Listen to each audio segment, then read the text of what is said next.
Mahesh Prabhuji, same problem. No voice. Yes, Prabhuji, voice not at all coming. Yeah.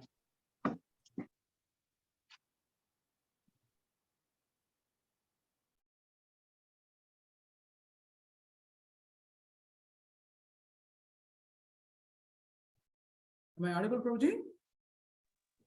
Yes, Prabhuji. Prabhuji, Now when it is you are audible. singing, we are not audible. Okay, now when I'm talking, am I audible? Yeah. Now you are audible, Prabhuji. Okay. Okay, sorry for the inconvenience, Prabhuji. తక్కువ వినిపిస్తుంది ప్రభుజీ చాలా. చాలా తక్కువ వినపడుతుందా? Okay.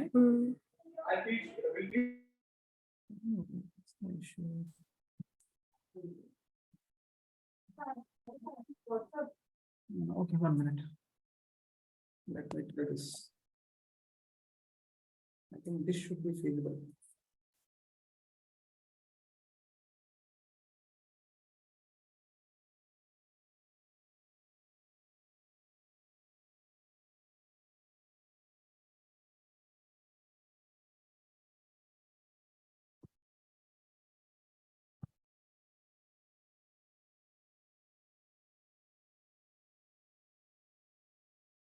Hare Krishna.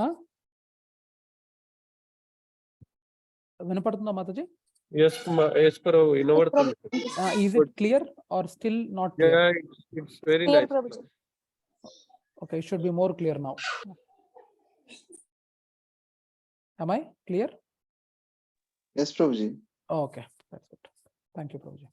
Thanks for the confirmation. Let me close this. Let me minimize this. Yeah. Om Ajnanatimirandhasya Jnananjanashalaakaya Chakshurunmilitam Yena Tasmai Shri Gurave Namaha. Sri Chaitanya Manobhishtam Sthapitam Yena Bhutale Swayam Rupa Kadamahyam Dadati Swapadantikam Vandeham Shri Guru Shri Yuta Padakamalam Shri Gurun Vaishnavamscha Shri Rupam Sagrajatam Sahagana Raghunathanvitam Tam Sajivam Sadvaitam Savadhutam Parijana Sahitam Krishna Chaitanya Devam Shri Radha Krishna Padan Sahagana Lalita Shri Vishakhanvitamscha He Krishna Karuna Sindhu Dina Bandhu Jagatpate गोपेशा गोपिका कांता राधा कांता नमोस्तुते। तप्त कांचना गौरांगी राधे वृंदावनेश्वरी वृषभानुसुते देवी प्रणमामि हरिप्रिये। वाञ्छाकल्पतरुभ्यश्च कृपा सिन्धुभ्यैव च पतितानां पावनेभ्यो वैष्णवेभ्यो नमो नमः। श्री कृष्ण चैतन्य प्रभु नित्यानंद श्री अद्वैता गदाधर श्रीवासादि गौर भक्त वृंदा। हरे कृष्णा कृष्णा कृष्णा हरे हरे, हरे राम राम राम हरे हरे। ओम नमो भगवते वासुदेवाय। ओम नमो भगवते वासुदेवाय। ओम नमो भगवते वासुदेवाय। नारायणं नमस्कृत्यं नरं चैव नरोत्तमं देवीं सरस्वतीं व्यासं ततो जयमुदीरयेत्। नष्टप्रायेषु अभद्रेषु नित्यं भागवत सेवया भगवती उत्तमश्लोके भक्तिर्भवती नैष्टिकी। कृष्णाय वासुदेवाय देवकी नंदनाय च नन्दगोपकुमाराय गोविन्दाय नमो नमः। नमः पंकजनाभाय नमः पंकजमालिने नमः पंकजनेत्राय नमस्ते पंकजांग्रहे। नमो महावदन्याय कृष्ण प्रेम प्रदायते कृष्णाय कृष्ण चैतन्य नामिने गौरत्विषे नमः। नमो नमो ब्राह्मण्याय देवाय गौब्राह्मणाहिताय च जगद्हिताय कृष्णाय गोविन्दाय नमो नमः। नमो विष्णुपदाय कृष्णपृष्ठाय भूतले श्रीमते भक्तिवेदान्त स्वामीनिति नामिने। नमस्ते सारस्वती देवे गौरवाणी प्रचारिणे निर्विशेषा शून्यवादी पाश्चात्य देशतारिणे। जय श्री कृष्ण चैतन्य प्रभु नित्यानंदा श्री अद्वैता गदाधरा श्रीवासादि गौर भक्त वृंदा। हरे कृष्णा कृष्णा कृष्णा हरे हरे, हरे राम राम राम हरे हरे। मुखं करोति वाचालं पंगुं लंघयते गिरिं यत्पूर्णमहं वन्दे श्रीगुरुं दिनतारिणं ईश्वरं परमानन्दमाधवम्। ओम अपवित्रो पवित्रो वा सर्वावस्थां गतोऽपि वा यत्स्मरेत् पुण्डरीकाक्षं साध्याभ्यन्तरं सुचेत्। Shri Vishnu Shri Vishnu Shri Vishnu.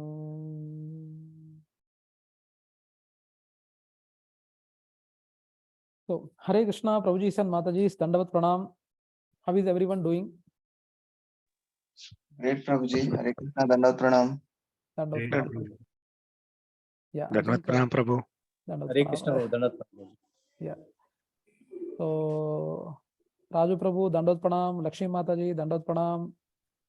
Lavanya Mataji, Dandavat Pranam. Madhavi Mataji, Dandavat Pranam. Pranam Prabhuji, Hare Krishna. Hare Krishna. Praveen Rathod Prabhu, Pooja Mataji, Dandavat Pranam. Pranam Prabhuji. Satya Prabhu, Srisha Mataji, Dandavat Pranam. Subbarao Prabhuji, Dandavat Pranam. Hare Krishna Prabhu. I think Subbarao Prabhuji is busy in picking up Chaitanya Charan Prabhu. So still he's joining the call. So thank you very much, Prabhuji.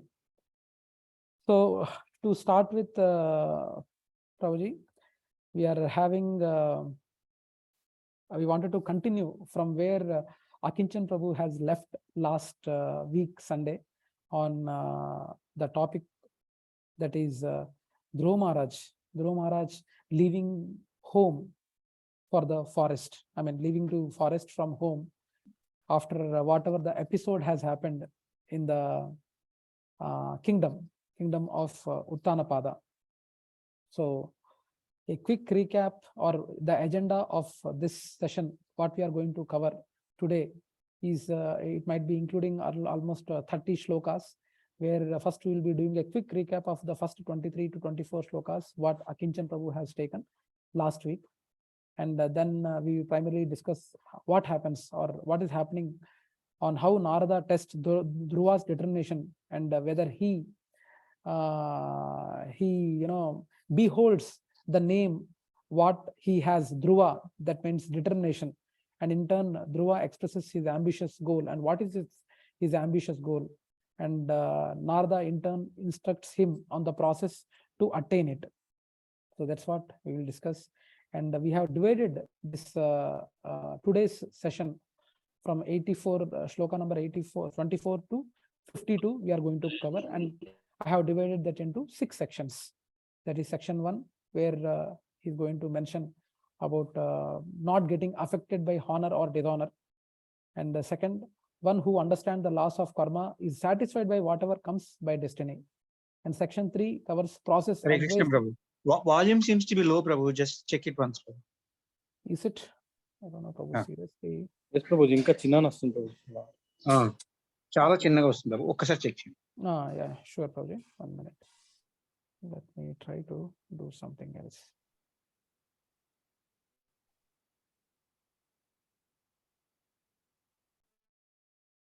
Recording in progress.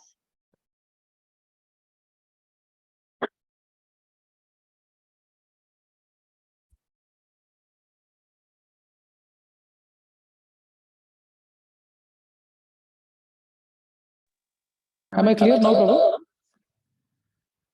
Am I clear now, Prabhu? Is it much better? Yes, Prabhu. Yes, Much better. Yes, Prabhuji. Thank you, Prabhu. Thank you. So yeah, so these are the 6 sections, where the third section we'll discuss about what is the process advised by mother is difficult, and even mystic yogis has failed. So that's what Narada instigates Dhruva Maharaj. And section 4 we'll discuss about the endurance and right attitude one surpasses miseries. And section 5, where Dhruva advice on a honest path to attain the most exalted position in 3 worlds. And section 6 is about Narada suggesting Dhruva Maharaj on what to be done and where to go and what needs to be taken care, and all we are going to discuss in this session today. So from 53 onwards till 82, Santosh Prabhu would be taking, Santosh Aitya Prabhu would be taking tomorrow. So now going on to quick recap of what we have already done. Still one thing, I won't take much time here. So the recap constitutes of, where Akinchan Prabhu last week mentioned about lineage of adharma, where we only basically know about from Brahma what are the different other forms, or from Brahma who comes generally from a positive side, like Kumara, 4 Kumaras, and Swayambhu Manu, like that. There are a lot of personalities who have created a positive impact on so many devotees' lives, have been generally discussed, but we least don't pay much attention on the lineage of adharma. But from hello, Akinchan Prabhu, can you go on mute, please? Yeah. So in the lineage of adharma, we have all these items were discussed, or all these expansions were discussed from the lineage of adharma, where religion and falsity was born from him, and from there it comes Dambha and Maya, and so on and so forth. We are not going to dwell much on that. And second one was Suruchi chastises Dhruva and Dhruva's reaction. So that's what was discussed. And Finally, Suniti, when as Suniti directs Dhruva to worship the Lord. So that's what she mentions here. But a question for everyone here. For whatever the action, Suruchi and Suniti, as mentioned, Ruchi, generally wherever the taste is, there generally we follow, and wherever the niti is, we generally tend to oversee it, and we don't pay much attention. So that's how the characters Suruchi and Suniti, the wives of Uttanapada, were there, and that's how it shows where king has more attachment towards Suruchi, but not on Suniti much. And a question for everyone, does Uttanapada loved Dhruva Maharaj or Dhruva, or only the son of Suruchi he likes the most?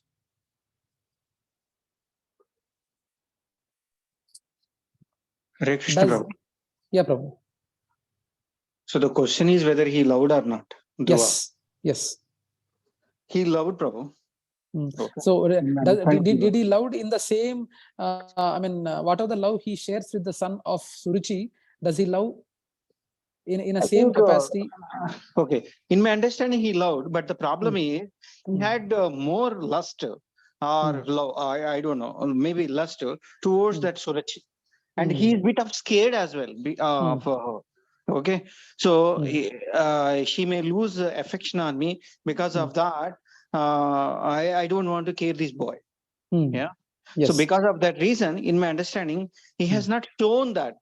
Okay. Right, Prabhu. You are absolutely right, Prabhuji. The love factor towards Dhruva Maharaj was no less than whatever the love he was sharing with son of Suruchi. But the factor was the probably, I don't know whether lust is the right term to be used towards his wife, but yes, he was too much attached to her in whatever the manner we discussed. But yes, he was having more inclination towards his wife Suruchi more than Suniti. So now coming to the first section. The first section talks about, let me try to, yeah.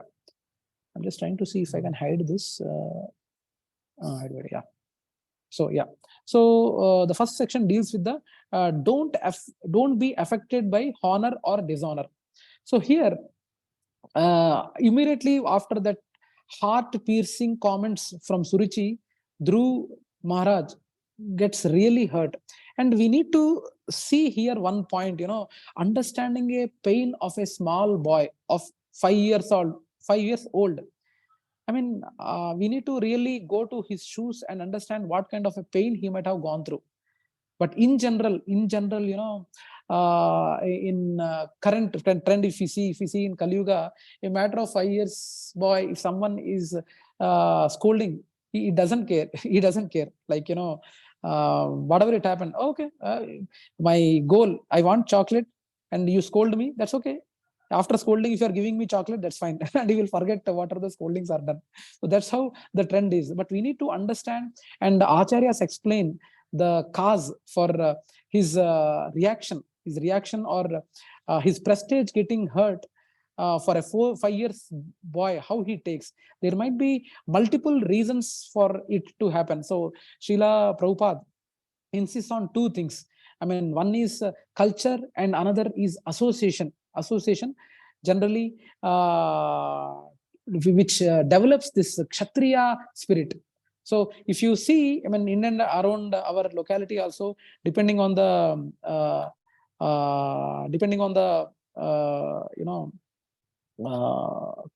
caste or religion or varna we are born in, we imbibe the qualities of that kind of nature also within us, and that depends on different samskaras what we perform. So and that's what our acharyas insist. So Dhruva Maharaj leaves the home, and he wanted to see what can be done. So here mere lamentation is considered here. So mere lamentation is useless, and what can be done now? When we need to, we are having a strong learning here that when we face anything negative, the mere lamentation doesn't work. Of course, it is natural for a human to go through lamentation, but we should compose ourselves immediately to take the control of the situation and see what can be done now at this juncture. So, so there comes Narada, and Narada was also astonished by this kind of act from Dhruva Maharaj. And here clearly he mentions clearly it is mentioned that how come Narada, no, this particular point was described clearly here in the 24th shloka, that he knows all the things beforehand, though while the incident happened, Narada was not there, but still he knows. The great sage Narada. So all this happened. So in the each section, what I did is I have picked the important shloka from that particular section. So there, here in the 25th shloka, it is mentioned, Naradas tad upakarnya gnatva tasya chikirshitam strutva murdhani agagnena panina praha vismitaha. The great sage Narada overheard this news, and understanding all the activities of Dhruva Maharaj, he was struck with wonder. He approached Dhruva and touching the boy's head with all his virtuous hand, he spoke as follows. What did he speak? And here the point what we mentioned was, how come Narada know all these things, even he was not present at the situation when this incident happened. So there Srila Prabhupada wonderfully mentions that thus the question may arise, how Narada overheard all these topics. The answer is that Narada is a Trikalagna. He is so powerful that he can understand the past, future and present, and everyone's heart, just like the super soul, Supreme Personality of Godhead. Therefore, after understanding the strong determination of Dhruva Maharaj, Narada came to help him. It may be explained in this way. The Supreme Personality of Godhead is present in everyone's heart, and as soon as he understands that a living entity is serious about entering into this devotional service. So here the point is, as soon as Supreme Personality of Godhead understand that a living entity is serious about entering into devotional service, what happens? Can anyone guess? I think everyone can guess. What happens when any living entity is serious about entering into devotional service? And this particular fact is not only applicable in the previous yugas, but if you clearly introspect in our lives also, it's not about seriously thinking about entering into devotional service. I would say, even if you are seriously not thinking, even if you are little bit thinking of entering into devotional service, I think Hare Krishna. something happens. What has happened? Yeah. Hare Krishna, Prabhu. Yeah, bro. What happens is Krishna, sends one person to our life, one guru to our life, Prabhu, into our life, and he gives the right direction, Prabhu. Yes, Prabhu. Anything else? I think someone has messaged, but hesitating to talk. Lavanya Mataji. Okay. Lord sends his representatives to help the devotees. Yes, you are right.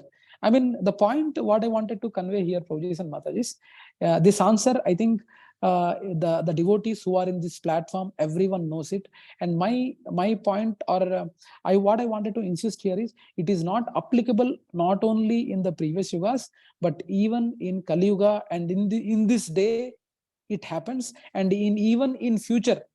Even in the future Kali Yuga, if any living entity is serious about entering into devotional service, surely Lord arranges to send his representative to elevate that particular living entity or that soul. So that's the point what we wanted to highlight. And we need to see that even in Chaitanya Charitamrita, it is mentioned that Guru Krishna Prasade Paye Bhakti Lata Bij. So by the grace of spiritual master and Krishna, one can enter into devotional service. And it is again a different point or different kind of an argument where, whether the effort, whose effort is more? Is it living entity's effort is more in entering into pure devotion service, or it is more the impact of Guru and Krishna?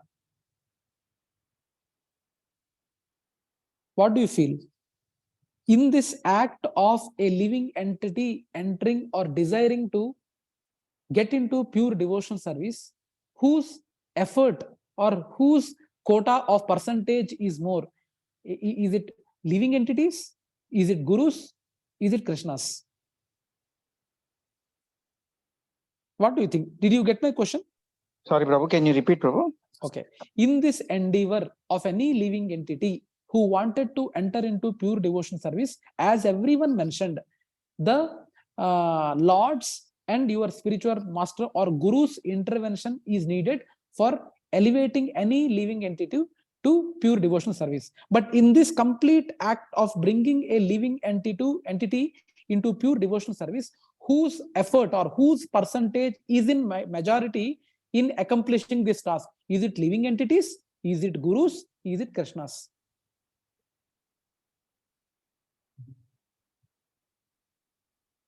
Is my question clear, Prabhu, or shall I repeat this in a different way? Prabhu. Yes, Prabhu.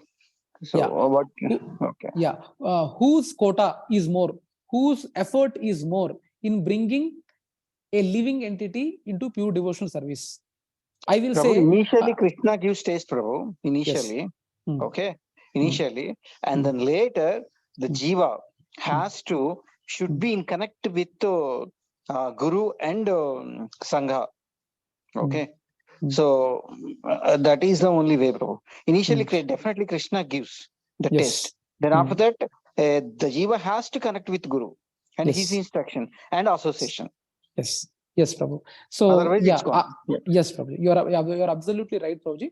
So my point on answering the Prasad Prabhu's point in a different way is majority. It depends on Guru and Krishna, not living entity. When I say Guru, it includes even the devotees or the senior devotees who are getting associated with the living entity in bringing him to pure devotional service and sustaining him in that practice, spiritual practices.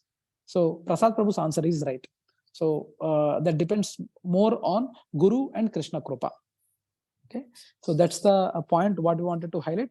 And as we said, as we wanted to highlight, two qualifications of Kshatriya was insisted here by Srila Prabhupada in the purport, where he mentions that the two qualities of Kshatriya are.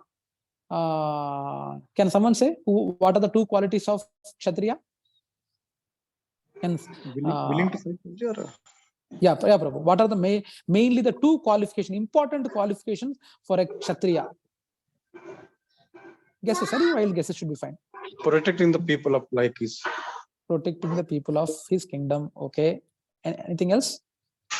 You only mentioned one. Okay. So the two important. Yeah. Also giving Krishna consciousness to the citizens also, Prabhu. Okay. Yes. You're asking about king responsibilities, right? No, not king responsibilities, but I'm asking about two important qualifications for anyone to be called as a Kshatriya. Okay. Yeah. You are on the same lines, Prabhuji, but you are more concentrating on the responsibilities of a king. But I am asking about what are the two important qualifications of someone to be called as Kshatriya. Okay. He should protect He should protect the citizens. One Mataji is saying he should be Krishna conscious. Anything else?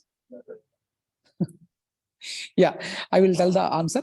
The two important qualifications of anyone to be called Kshatriya as per the purports of Srila Prabhupada and senior acharyas is, number one is sense of prestige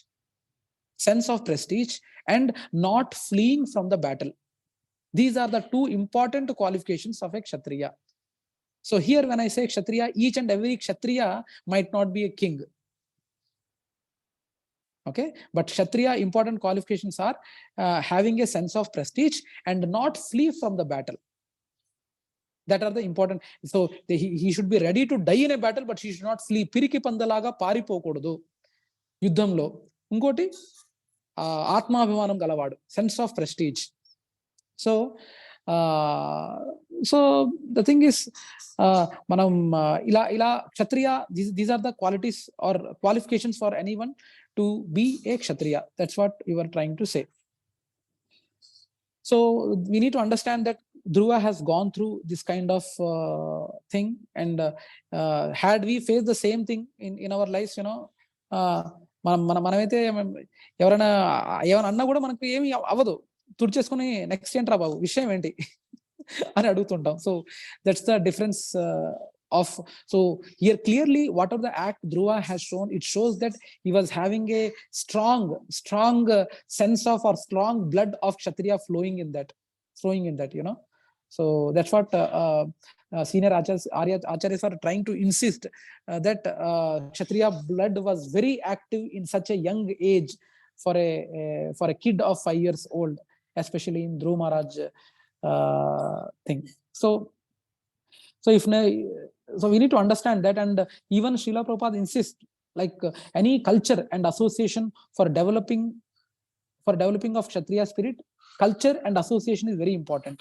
And if not, there is a problem. Of course, there are so many in Kali Yuga where there are a lot of problems, but to be maintained religiously or otherwise, degradation to further low level is avoidable. If proper samskaras are provided in any kind of varna you are in, you are able to retain that from the culture or culture you are born in. And another way is you can inculcate that culture by associating with that like-minded people also. That we need to understand. Okay, so honor and dishonor, so don't be affected by honor and dishonor. So that's what Narada tries to insist on Dhruva Maharaj, and that's what he points out about the same thing here. The great sage Narada told Dhruva, ordinary child, he smiles. That's what the point same Srila Prabhupada was insisting. Ordinarily, if a child is rebuked as a rascal or a fool, he smiles and does not take such insulting words very seriously. Similarly, if the words of honor are offered, he does not appreciate them. But in case of Dhruva Maharaj, the Kshatriya spirit was so strong that he could not tolerate a slight insult from his stepmother, who injured his Kshatriya prestige. See, we might be seeing a lot of things in our, especially these kind of things are seen in mode of passion, and we could see the same thing in Dhruva Maharaj when we say his Kshatriya blood was very active. He was acting in mode of passion, and we could see the same thing in a lot of in and around our communities or our in and around society. When people are faced with this kind of situation, they say even todagotti cheptunna, I will see your end, and all this kind of provoking things generally are being imposed upon the people around. So dishonor and honor. So now I wanted one more question, last question in this section. Give an example, give an example of personality who was serious and then could not continue pure devotional service in the same lifetime.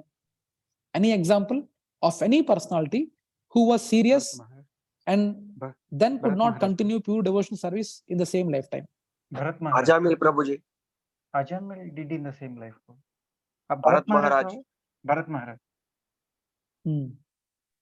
Yes, you are right, Prabhu. Could not. Ajamil might not be the right example, Prabhuji, because he realized and he continued pure devotional service in the same lifetime. After he gets realized, again Lord gives him an opportunity to continue pure devotional service in the same lifetime, if I am not wrong. So Ajamil might not be the right example. I think Bharat Maharaj is the right example, Prabhuji. Okay, so so going to the next section is about one who understands the Lord. One who understands the laws of karma is satisfied by whatever comes by destiny. So here, dissatisfaction is due to karma. So in this section, we are having 28 and 29 sloka, and among them, the pick of the slokas is this: Vikalpe vidyamanepi nahi asantosha hetavaha pumsho moham prita bhinna yalloke nija karmabhi. My dear Dhruva, if you feel that your sense of honor has been insulted, you still have no cause for dissatisfaction. This kind of dissatisfaction is another feature of the illusory energy. Every living entity is controlled by his previous actions, and therefore there are different varieties of life for enjoying or suffering. So what goes around comes around. So already we have seen that in good karma and bad karma. So let us try to see the same thing he's been insisted upon. And I think we know, I mean, especially the devotees in this forum know what are laws of karma, how they act upon. So an intelligent person is satisfied whatever the situation he comes across, and he faces them with a smile. Now, the question is, which shloka of Bhagavad Gita talks about when one is situated on transcendental platform, he has nothing to lament or hanker for? Can anyone tell that shloka? Which shloka of Bhagavad Gita talks about when one is situated on transcendental platform, he has nothing to lament or hanker for? Neha Vikramanashasti Prabhu. Brahmabhuta prasannatma na sochati na kankshati. I was expecting this answer from Lavanya Mataji only, to be frank with you. Somehow in the background it was running. You are absolutely right, Mataji. Brahma bhutani prasannatma na sochati na kankshati sama sarveshu bhuteshu mad bhaktim labate parim. So this is the sloka where it is said, one who is in transcendentally situated at once realizes the Supreme Brahman and becomes fully joyful. He never laments or desires to have anything. He is equally disposed towards every living entity. In that state, he attains pure devotional service unto me. So this is what is being mentioned in this section. And if we read, someone can you read this purport? It is really very nice purport. Can someone read the purport, please? Hare Krishna Prabhu, shall I read it? So? Yes, Prabhu, please. Okay. In the Vedas, it is said that the living entity is always uncontaminated and unaffected by the material association. Okay. The living entity gets different types of material body because of his previous fruitive action. If, however, one understands the philosophy that as a living spirit soul, he has an affinity for the neither suffering nor enjoyment, then he is considered to be a liberated person. Okay, it is confirmed in Bhagavad Gita 18.54, Brahma Bhuta Prasannatma. When one is actually situated on the transcendental platform, he has nothing for which to lament or nothing for which to hanker. Narada Rishi, first of all, wanted to impress upon the Dhruva Maharaj that he was only a child. He could not have been affected by the words of insult or honor. And if he were so developed as to understand honor and insult, then this understanding should have been applied in his own life. He should have known that honor and dishonor are both descended, Destined.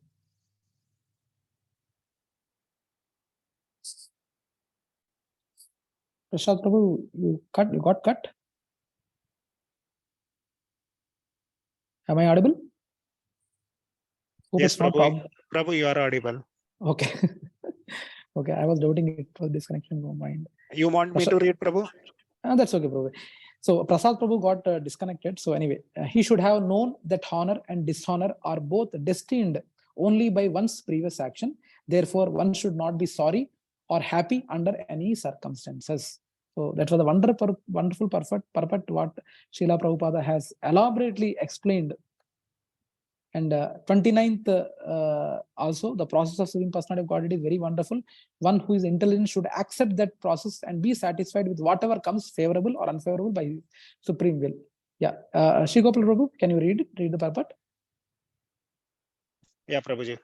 The great sage Narada instructed Dhruva Maharaj that one should be satisfied in all circumstances. Everyone who is intelligent should know that because of our concept of bodily existence, we are subjected to suffering and enjoyment. One who is in the transcendental position beyond the concept of bodily life is considered to be intelligent. One who is a devotee specially accepts all reverses as gifts of the Supreme Lord. When a devotee is put into distress, he accepts this as God's mercy and offers him repeated obeisances with his body, mind, and intellect. An intelligent person, therefore, should always be satisfied depending on the mercy of the Lord. Yeah, absolutely, Prabhuji. So that's what is being highlighted here. So an intelligent person be satisfied. And we need to understand one point here, Narada is trying to convince the boy to withdraw whatever he's thinking of, Okay, so now coming to the next section, that is third section. Third section is about process advised by the mother. Suniti is difficult. Even mystic yogis failed, so don't try. So that's what even Narada is trying to say, the same point, that it is very difficult for a boy like 5 years old, that it is not possible, or it is humanly impossible to do the things for you. Like that, he tries to impose on Dhruva Maharaj. So difficult to satisfy the Lord. So similarly, among this lot of section 3, 30 to 32, 30th sloka is very important, where it is mentioned as atha matro padistena yogena varuru stasi yat prasadam savai pumsam duraradhyo mato mama. Duraradhyo mato mama. Now you have decided to undertake the mystic process of meditation under the instruction of your mother, just to achieve the mercy of the Lord. But in my opinion, such austerities are not possible for any ordinary man. It is very difficult to satisfy the Supreme Personality of Godhead. So the question for you is, the question for everyone is this. What is the process of accepting a disciple? Any guru, what is the process of accepting a disciple? Generally, how a spiritual master accepts a disciple? Hare Krishna Prabhu. Does he has inclination towards understanding the spiritual subject, and also at least does he have at least if not surrender, at least submissive quality? Okay. Anything else? Test him, Prabhuji. Yes. This is the answer what I was looking for. Yeah. So this is how spiritual master really tries to what do you say? Demotivate, discourage, to check your seriousness, whether you are really up for it or not. So that's how he tests it. So if you see, the process of Bhakti Yoga is simultaneously very difficult and very easy to perform. See, Narada Muni, the supreme spiritual master, is testing Dhruva Maharaj to see how determined he is to prosecute devotional service. This is the process of accepting a disciple. This is what is mentioned in the purport in 8.30 by Srila Prabhupada. This is the process of accepting a disciple. The great sage Narada has come to Dhruva under the direction of the Supreme Personality of Godhead just to initiate him, yet he is testing Dhruva's determination to execute the process. It is a fact, however, that for a sincere, pure devotional service is very easy. But for one who is not determined and sincere, this process is very, very difficult. So that's what he insists in section 3, and instigating on taking the sometimes, even in our real life situation, for example, I can talk about my own project, my own team. I have a team where I get projects, and when I try to assign projects, I tell in a capacity of manager what I am handling, I try to give some projects which are there in the middle. So most of the associates or most of the team members, they keep the head down. They keep the head down, showing in case if I pick up the head up, I will pick them up. Generally, associates are not interested in doing projects which are there in the middle. When we are taking up the projects from the middle, they are generally interested in taking to be part of any project which are starting from the scratch. So project end-to-end life cycle, they are able to see it. So most of the team members, they are interested to do projects from the scratch, from the phase one, say planning or analysis, or discovery phase itself. They wanted to be part of. But sometimes we can't stop this kind of engagement where we get some projects where we need to handle the projects from the middle, say from the migration phase or from the landing zone creation phase kind of thing. So associates are not interested. Then I try to test them. I try to test them who are interested to take up this project, but this project is there in the middle. But I see almost 90% of the associates would be keeping the head down by doubting if they keep the head high, I will pick them up. But there will be some 10% of the folks who are ready to take up the challenge. So in the capacity of manager, I do that, but we correlate the same thing. That is right. What our great grandfather Srila Prabhupada has mentioned, that it is a matter of testing how we test the disciples. So that's what Narada was trying to instigate, or probably know his intentions or know his determination. He was trying to do the same thing in the 30th shloka and the purport. And now let us go to the 31 purport, or I think 31 also it's the same thing. It's only the same thing is mentioned. After trying this process for many births and remaining unattached to the material contamination, placing themselves continually in trance and executing many types of hostilities, many mystic yogis were unable to find the end of the path of God revelation. So again, apart from telling this, he was also giving Pedda మహామునులే ఇలాంటి devotion service చేసి మునిగి fail అయ్యారు. Here we are giving the example of Vishwamitra on what has happened, and same thing he gives the example like that in other case. So in this section, the last sloka is this: for this reason, my dear boy, you should not endeavor for this. It will not be successful. It is better that you go home. When you are grown up, by the mercy of Lord, you will get a chance for this mystic performance. At that time, you may execute this function. And this purport is really very important. I wanted someone, this purport is really important. I think it is generally this purport shows the general notion of public, what we have in the current society, where we think that this devotion service is an act of people who are crossing 60, who are in retirement phase kind of thing. So that clearly mentioned by Srila Prabhupada.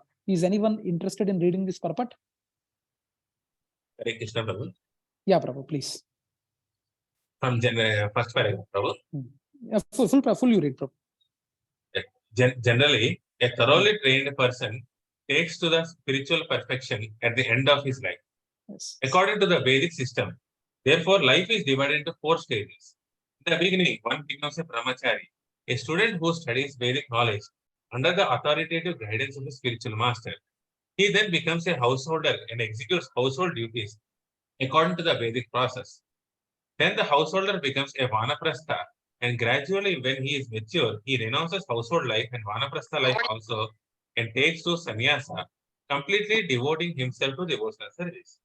Generally, people think that childhood is meant for enjoying life by engaging oneself in sports and play. Youth is meant for enjoying the company of young girls. And when one becomes old at the time of death, when he may try to execute devotional service or a mystic yoga process. But this conclusion is not for devotees who are actually serious. The great sage Narada is instructing Dhruva Maharaj just to test him. Actually, the direct order is that from any point of life, one should begin rendering devotional service. But it is a duty of the spiritual master to test the disciple to see how seriously he desires to execute devotional service. Then he may be initiated. Hare Krishna. Yes, perfect, Prabhuji, perfect. What a wonderful purport Srila Prabhupada has provided. And though that is a general notion of the public, but when we analyze in and around us, when old people who are not at all devotional in entire life, and suddenly at the age of 60, I wanted to be devotional.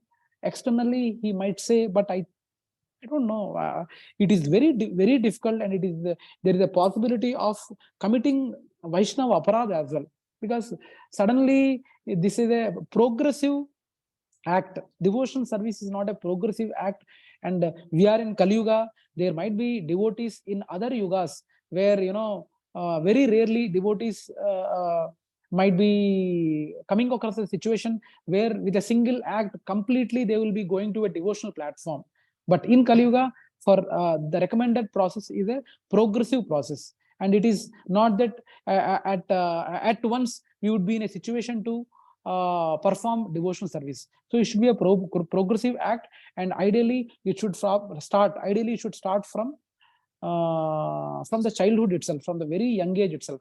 But what a wonderful example Srila Prabhupada has set for us, that in any situation, whether it is 10s, 20s, 30s, 40s, 50s, if you are seriously interested and you are determined to be successful in devotional service, he has shown us a path to execute on how we can progressively move towards devotional service.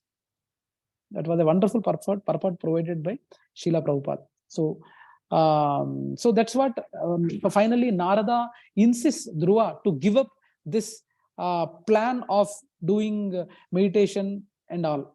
So he tries to provoke him not to go to any forest and do meditational activities.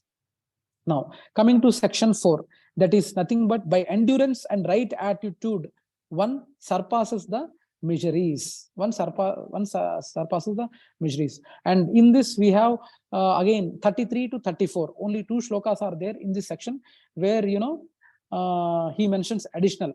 So Gunadhikan Mudam Lipsed Anukrosham Gunadhamat Maitrim Samanad Avichen Natapair Abhibhuyate. So here, before even going to this 34, I think we need to understand what 33 says. So 33, again, he talks about, one should try to keep himself satisfied in any condition of life, whether distress or happiness, which is offered by the supreme will. A person who endures in this way is able to cross over the darkness of nescience very easily. So material existence consists of pious and impious fruitive activities. As long as one is engaged in any kind of activity other than devotional service, it will result in happiness and distress of this material world.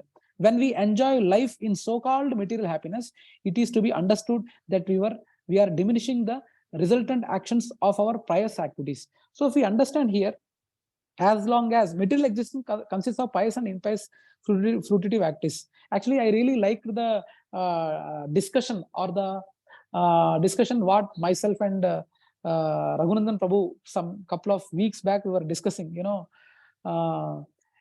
anything good or bad or success or failure we are having in material, somehow I don't know, this discussion I really liked it.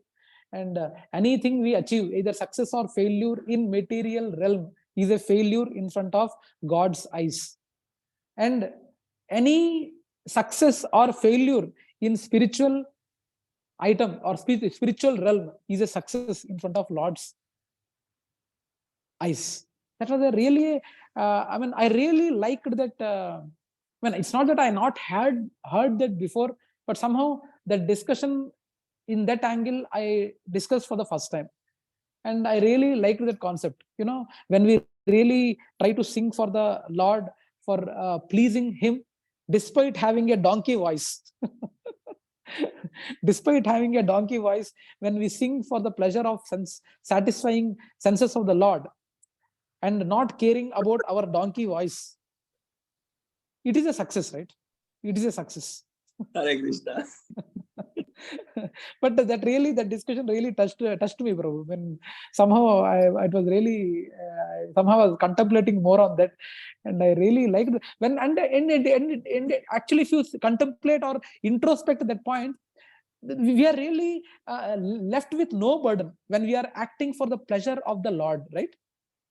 When we are trying to satisfy our senses, there is a little bit of a pressure on us that to impress upon others or to satisfy our senses, we are unnecessarily creating pressure on ourselves on satisfying our senses, number one, and satisfying others to impress upon. But when we are doing any act towards satisfying the senses of the Lord, then there is no pressure at all. We are only trying to do any act we do. I mean, either it is singing, either it is even if a person who doesn't know dance, and your guru asks him to dance, there is no pressure on us. This guru ordered, and we are trying to just offer. I don't know anything, Krishna, but I am trying to please you. Please accept. Then there is no pressure externally. To be frank with you, anything we can do. Mataji has kept yesterday in Prasadam group cooking and all. I don't know in detail what Anuradha Mataji is expecting out of it. I know the Prasadam ownership would be taken care by the 5 devotee families or the 5 members in a group. But in person, I don't know anything about cooking. But when our guru orders, please cook bhoga for Krishna, despite I don't know, but I will try my best to do something, whatever my minimum we don't know. There is no pressure at all. I don't know whether we have realized that or not, but when we are actually working to please the senses of the Lord, there is no pressure on us. Despite whether it is a success or a failure in the material standards, there is no pressure. Yeah. So when we enjoy life in so-called material happiness, it is to be understood that we are diminishing the resultant actions of our pious activities. And when we are put into suffering, it is to be understand that we are diminishing the resultant actions of our impious activities. Instead of being attached to the circumstantial happiness and distress resulting from pious or impious activities, if we want to get out of the clutches of this nescience, then whatever position we are put in by the will of the Lord, we should accept. Thus, if we simply surrender unto the Supreme Personality of Godhead, we shall get out of the clutches of this material existence. So that was a very good, thoughtful purport given by Srila Prabhupada. Now, this is the sloka what we have discussed. Now, can someone read this purport? 34. Can I read, Prabhuji? Please, Prabhu, please, Prabhu, please. Yeah. Yeah. Generally, when we find someone more qualified than ourselves, we become envious of him. When we find someone less qualified, we deride him. And when we find someone equal, we become very proud of our activities. These are the causes of all material tribulations. The great sage Narada therefore advised that a devotee should act perfectly instead of being envious of more qualified man. One should be jolly to receive him. Instead of being oppressive to less qualified man, one should be compensate toward him just to raise him to proper standard. And when one meets an equal, instead of being proud of one's own activities before him, one should treat him as a friend. One should also have compassion for the people in general who are suffering due to the forgetfulness of Krishna. These important functions will make one happy within this material world. Hare Krishna. Yeah. Perfect, Prabhuji. Perfect. So as long as we engage in any kind of activity other than devotion service, it will result in happiness and distress of this material world. So how true it is, right? When we feel a lot of when we see seniors, I mean, though we might not say outside, but there is a possibility, especially in corporate world, when there is a cutthroat competition, right? Cutthroat competition, always the tendency is there. When any seniors are there, we might act in front of them that we are very very humble servant or very humble subordinate for him, but internally ఈడికేం తెలుసు అని అనుకుంటాం. So ఈడేంటారు నాకు చెప్పేది. So we feel envious, and when we meet equals what we will ఈడు మనకంటే తోపా, మనమైనా తక్కువ ఉన్నావా, మనకంటే తోపేం కాదు కదా. That is the thinking we get. And when we see juniors and we try to rag him, we deride him, we demotivate him, we do a lot of things, to show that I am the lead here. I am the lead here. So that's what we try to say. Yeah, Prabhuji. I feel like there is a constant struggle happens between like mind and heart. Like heart says, okay, be humble, accept the greatness of the person, but mind says competitive nature. No, see, you can also do it. So that struggle actually happens. Yes, Prabhuji. You are absolutely right, Prabhuji. Especially sometimes our corporate world environment as such is like that, Prabhuji, where we need to always show ourselves. I don't know whether show off is the right term, because without showing off, it doesn't work. We should, whatever the minimum work we are doing, we should show that as if we have done a very great thing. And sometimes we need to show others' work less to show our greatness. Yes, that struggle goes on, Prabhuji, but I sincerely feel that when one is true, Prabhuji, even in the environment, at least in your environment, your boss, if he is able to know you in further, probably initially it might take some time to get an impression on you, but once with your true gestures or with your true understanding, he understands. Live example, Prabhuji, live example. I don't know, I know I should not appreciate okay, luckily I think Subbarao Prabhuji is not there. I think I can quote.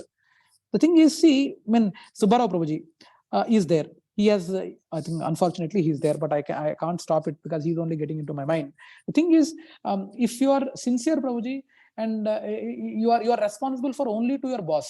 When your boss knows your intentions and your thought process, leave about the professional things, even outside thing, what kind of a person he is, I think things are solved, Prabhu. Things are solved. That's what how I see, Prabhuji, at least in whatever limited work environment what I had. If boss knows you, when there are situations where I had a serious fights with the boss, but boss knows that what are the fights are there, that is for the improvement of the engagement or improvement of something in the project. So that fight stays till that point there only, but after that it doesn't carry. So your boss should understand you, Prabhu. Leave about others. That's what I think, Prabhu, even in your professional career. Yes, Prabhuji. But only thing is, like as a devotee, how to maintain, can we maintain that double standard? Like you have to be competitive as well as you have to be, like, you have to maintain that status of, being all these characteristics of a devotee. No, Prabhu, you have to be competitive and you have to be endure. You have to target for being number one. Nothing wrong about Prabhu. Now for becoming number one, you should not compromise on the things which are hindering your spiritual progress, Prabhu. If you can give an example, probably I can elaborate, Prabhu, or we can have an offline discussion. But if you can give an example, I can tell, Prabhu. In detail, in whatever the limited knowledge what I have, Prabhu. But we should be competitive, but not compromising the principles of our spiritual progress, Prabhu. See, now in a party we go, Prabhu. We professionally we go to get together, we do.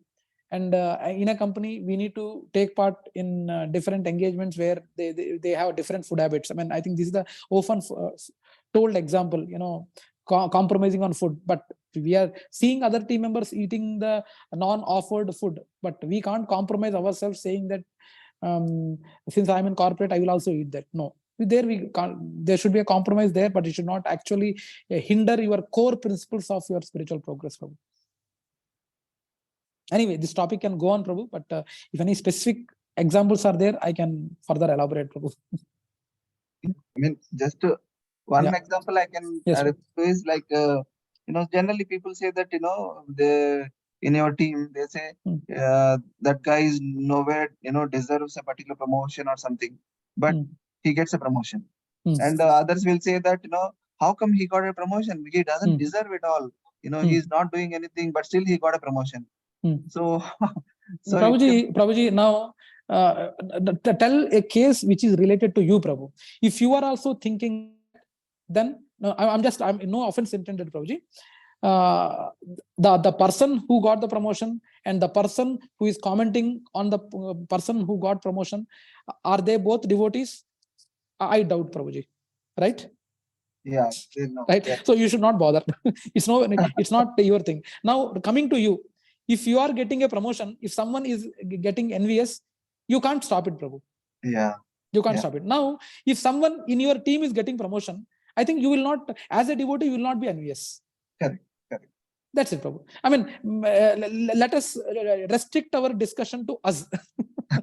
Let us not prolong our discussion for non-devotees who are doing these acts, Prabhu. Yeah.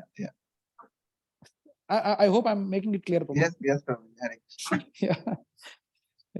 So yeah, that is about section 4. So that's what happiness and sorrow is being. We need to surpass those measures, and we should be very careful in dealings when we are dealing with our superiors, when we are dealing with our equals, when we are dealing with our subordinates. Also, we should be very careful. So one should also have one should have a compassion for the people in general who are suffering due to forgetfulness. It's not only about equals, superiors, and the subordinates. Even with the people, outside people also, we should be having that compassionateness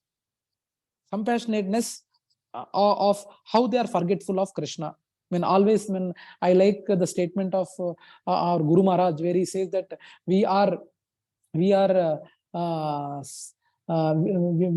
not humans with spiritual experience.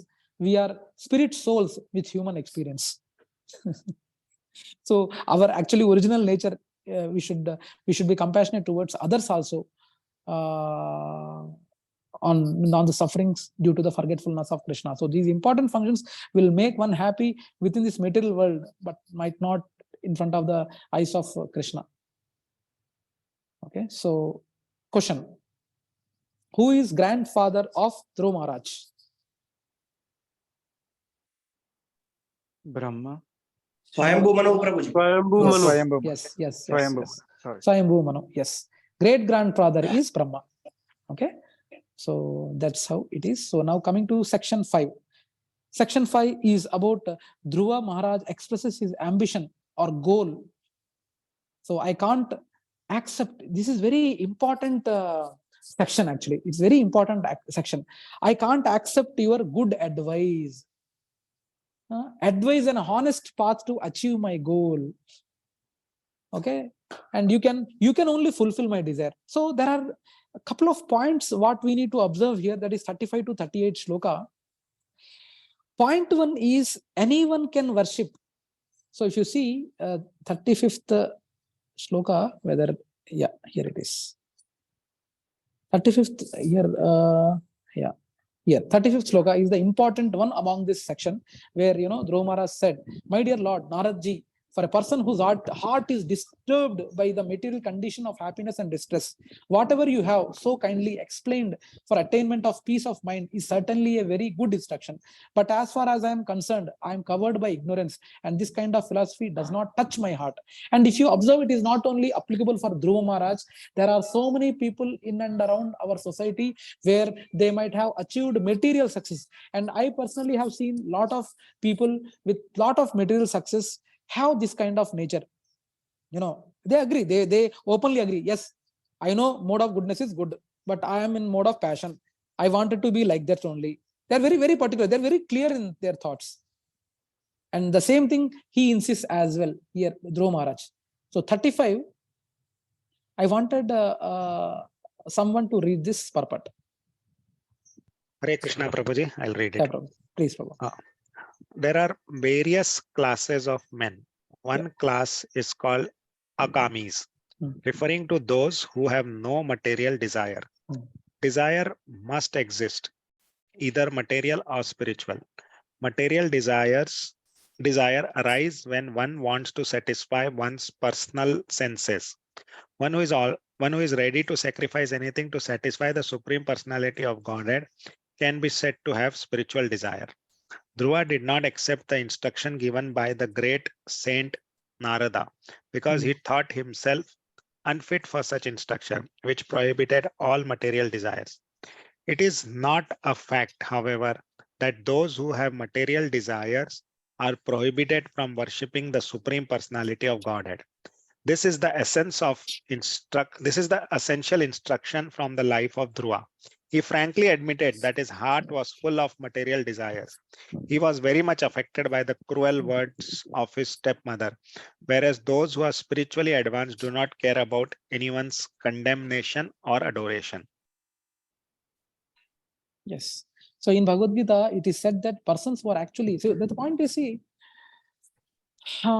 ముసుగులో గుద్దులాట లేదు ఇక్కడ. Dhruva is very determined. Dhruva is very clear in his thoughts.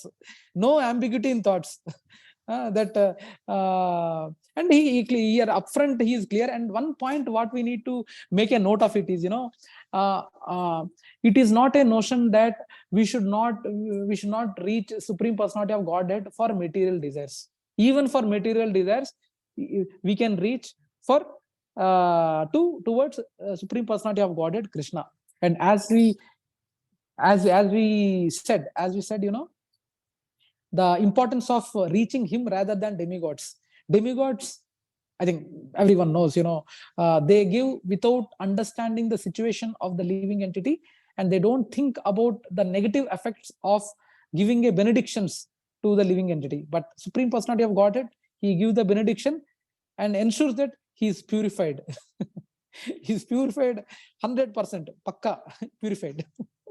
So as long as he is engaged in any kind of point is the same thing, that we can worship supreme personality for material desires as well. And one more particular point mentioned here is that Dhruva Maharaj wanted to occupy an exalted position, not by hook or crook. One more point, which is very contrary to the material world.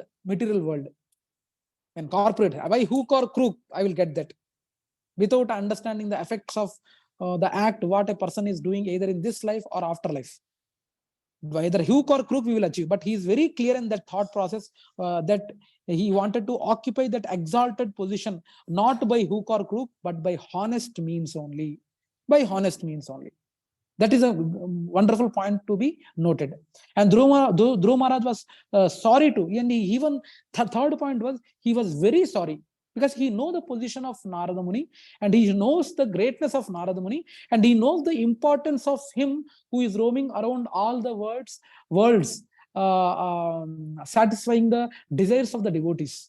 He knows the importance of him, and he knows the Narada's position also. So Dhruva Maharaj was very sorry to refuse the instruction of Narada Muni. Therefore, he requested him to be merciful to him by showing a path by which he could fulfill his mind's desire.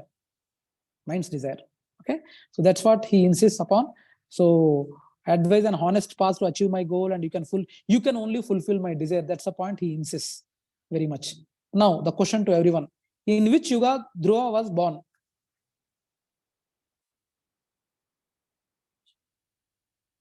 In which yuga Dhruva was born? Swayambhu Manu, right? Satyayuga, Prabhuji. Are you sure? Yeah. 100%? Lock kar dein? Lock karo. Lock karo? Okay. Satyuga. Are you sure? Satyuga? Avunu. Think. I am giving 10 more seconds. Yeah. Satyuga only? Satyuga only? Satya చెప్పారు బాబు. As far as I know, it's Satyayuga. సత్య చెప్పారు బాబు, సత్యయుగ నుంచి. So సత్య గారు చెప్పారు కాబట్టి సత్యయుగ కాబట్టి no, yes, you are right, it is Satyuga, Prabhuji. Okay. Now, coming to the last section, that is Narada instructs Dhruva on the process to attain his goal. That is 39 to 52. That is the last section, what we are discussing. So here, so among all the 39 to 52, it's a big lot wherein, it is being mentioned on how to, what kind of, how you need to do the, meditation and all he explains Dhruva Maharaj.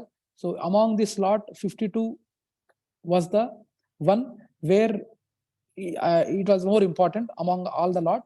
So here he mentions, the shloka goes something like this.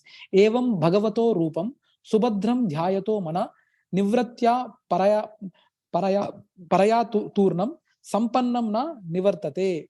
One who meditates in this way, concentrating his mind upon the always auspicious form of the Lord, is very soon freed from all material contamination, and he does not come down from meditation upon the Lord. So that is 52. But here in this shloka, one who meditate upon in this way,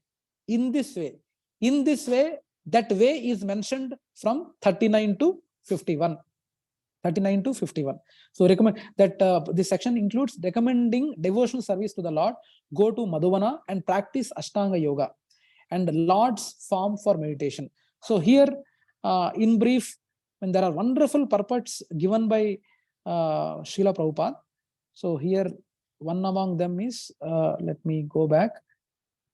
There are a lot of things mentioned. I was surprised to see like the total number of dhams what we have, and in that dhams what kind of again lakes or kundas we have.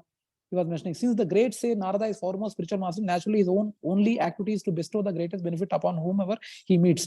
Dhruva Maharaj, however, was a child, and so his demand was also that of playful child. Still the great sage became compassionate toward him, and for his welfare he spoke the following verses. So he was impressed with all those items. He was very clear in his thought, though it was his innocence, he was very clear, and his honesty, not by hook or crook. He wanted to achieve that by honest means, and also he was giving respect, not with a insultive mood. He was asking all these things. So he was impressed by Dhruva's gesture.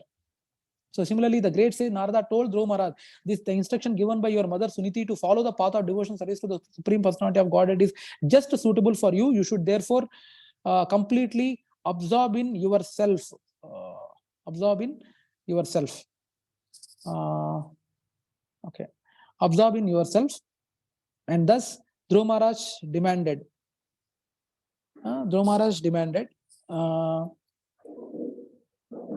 So like this. 1 minute, Prabhuji.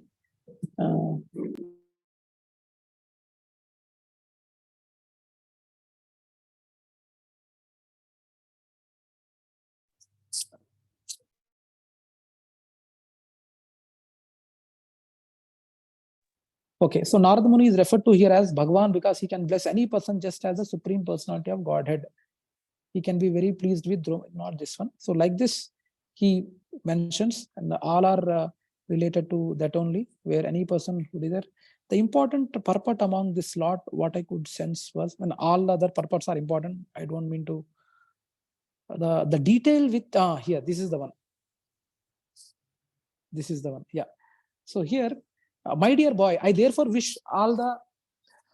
Therefore, I wish all the.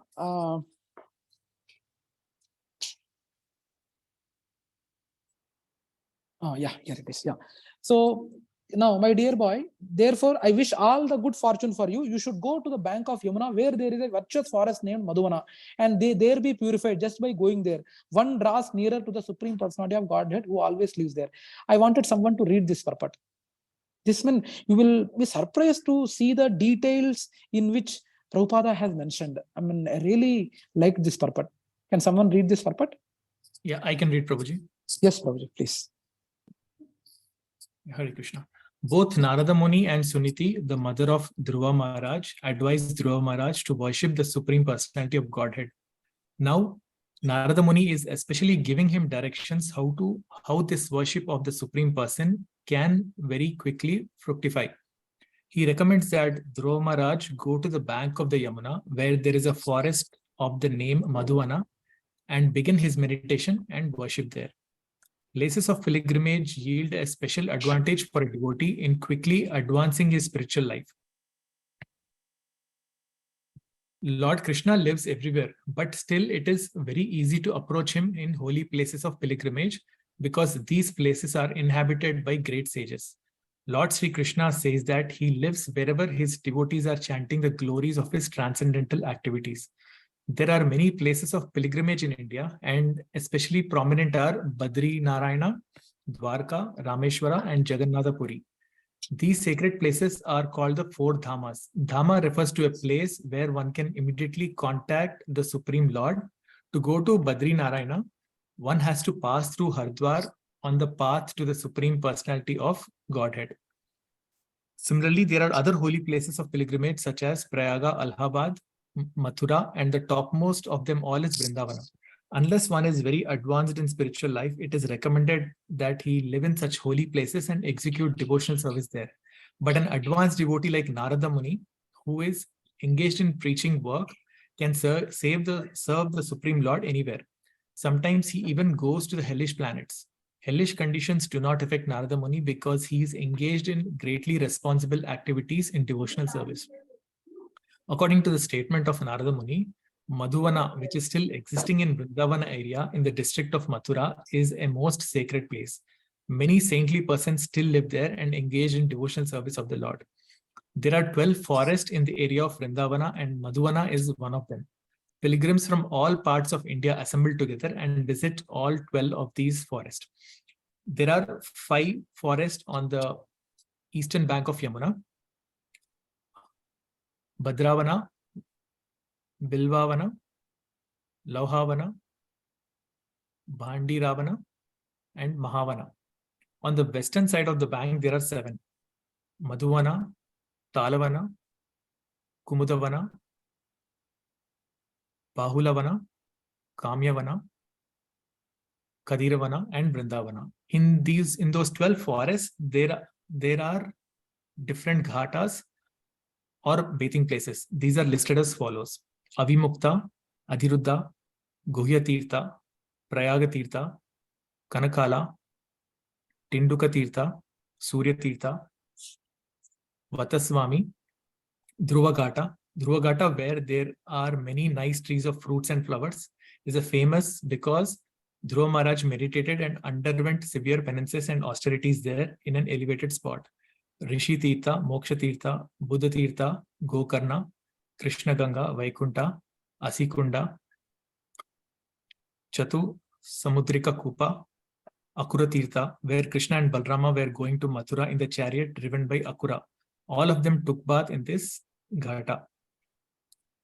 Yagnika Viprasthana, Kubja Kupa, Rangasthala, Manchasthala, Malayuddhasthana, and Dashashwamedha. Hare Krishna. Yeah, thank you, Prabhuji. So, yeah, these are the different tirthas, and I think everyone remembers in our Vrindavan Yatra, I think we have visited Akrura Tirtha. When I don't know if devotees recollect, we have visited Akrura Tirtha. So, like this, in what way we need to, one who meditates in this way, so he mentions we need to meditate on the Lord's form for meditation. So 45, 46, 47, 48, 49, 50, 51, he mentions what are the Lord's forms to be meditated upon, like always prepare to offer causeless mercy, has a joyful face and glance, has beautiful nose and eyebrows, has beautiful forehead, more beautiful than all demigods, youthful and has attractive limbs, his lips and eyes like the rising sun, the shelter of the surrender, transcendently pleasing in all respects, worthy of surrender and ocean of mercy, bears Srivatsa mark on chest, blue in complexion, a person wears a flower garland with conch, disc, club and lotus, has 4 arms, wears jeweled crown and earrings, wears jeweled necklace and bracelets, Kaustuba jewel around his neck, wears yellow silk clothes, waist is surrounded by girdle of small bells, wears shining golden anklets, most charming to look at and peaceful, pleasing to the eyes and the mind, with the jewel-like nails of his lotus feet glittering, he stands on the wall of the lotus of the hearts of those who worship them, situated in the heart and intelligence of the jiva. Meditate on the Lord's smiling face, who looks very mercifully towards the devotee. Meditate regularly with the great attention on the greatest benefactor. So, like this, these are the different forms, on which you can meditate upon. So, So even it is mentioned in the subsequent slides, or subsequent shlokas in the next session by tomorrow, where Santosh Aditya Prabhu would be taking, where it is more still he would be. It will be shown like in what period, what kind of austerities Dhruva has taken specifically and all, and what are the effect of Dhruva's meditation on the worlds. So what are the Dhruva's severe austerities he has taken, and Narada meeting Uttanapada, and he ensures that his son is safe and all, would be discussed in the next session, that is tomorrow, by Santosh Aditya Prabhu. So that's it from today's session. And I think I have taken a lot of time, but I think I'm done with the today's session. If anyone, I think someone, I think one last question is there here. What is Dhruva Maharaj's uncle's name?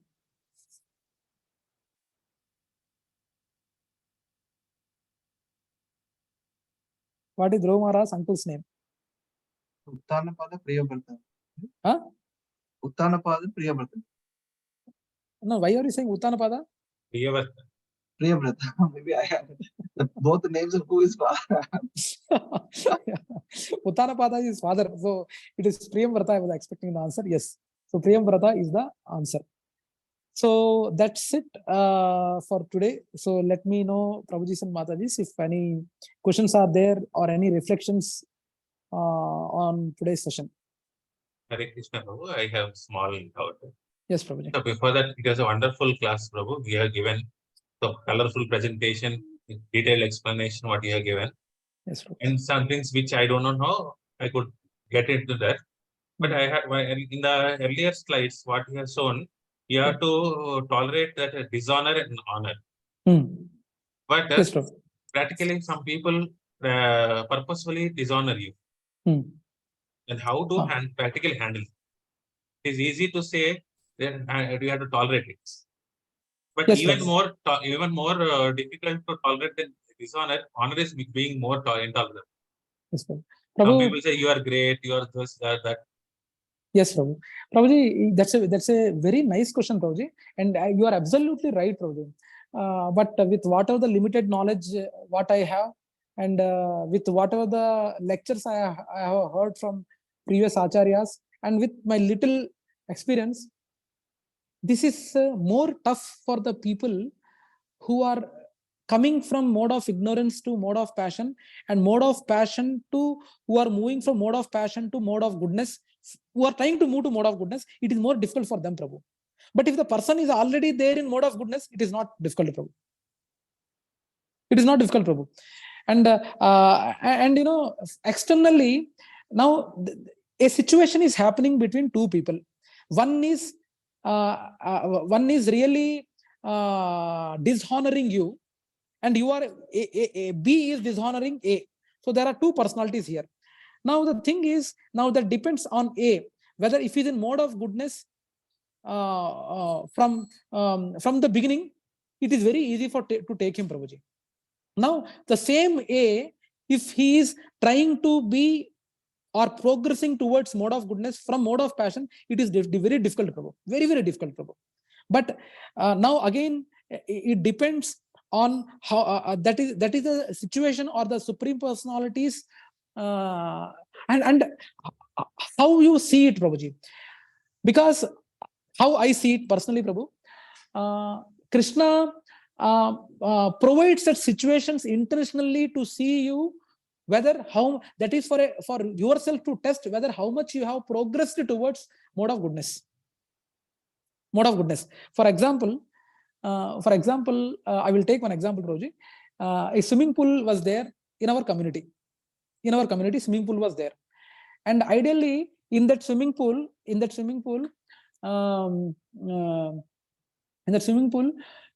is no timings for women to come and swim. There is no timing specified in the community for women to swim there. So anyone can swim anytime. That is the rule. And somehow, I went there, and I usually, in a serene environment near the swimming pool, I do chant. I chant generally. So I chant, and unfortunately, some ladies are coming and doing doing swimming. If ladies are coming and swimming, I am supposed to go out, whether it's a rule or not. And I didn't notice that ladies have come, and some person is coming and saying that, can you please get out from here? For example, me, I'm just taking an example. Some person is coming and saying that, can you please get out from here? Ladies are swimming, don't you know? But I didn't notice that they are swimming. Now, if you are in a mode of goodness from the scratch, you will not take that words of him seriously, because it is wrong to be there. But ideally, if you put a case, if the same case is run in a court of law, I will win, because as per rule, there is no one. No, it is a public area. I can go anytime, anywhere, and do whatever I want. But if I'm in mode of goodness from birth, I will not understand that ladies are swimming. It is not a right act to stay there. I'll go from there. Now, if I am trying to move from, it is a test of the Lord to put that person, because he is trying to progress towards spirituality. He has put it in a situation to test you. In these situations, are you going to show your sign of passion, or going to show the sign of mode of goodness? Now, if you react, why are you saying get out? I'm an owner here. I'm having every right to sit here, and I will sit. I'm not progressing. So Lord sometimes put, especially the devotee, and somehow I feel devotees, he put in that situation to test your progress in your spiritual life. Now, when you are passing that, then you are in a better footing, or you are in a positive direction. I don't know, Prabhu, if I know you asked something, but I'm just trying to give an example and tell you, Prabhu. You are on mute, Prabhu. Point is understood.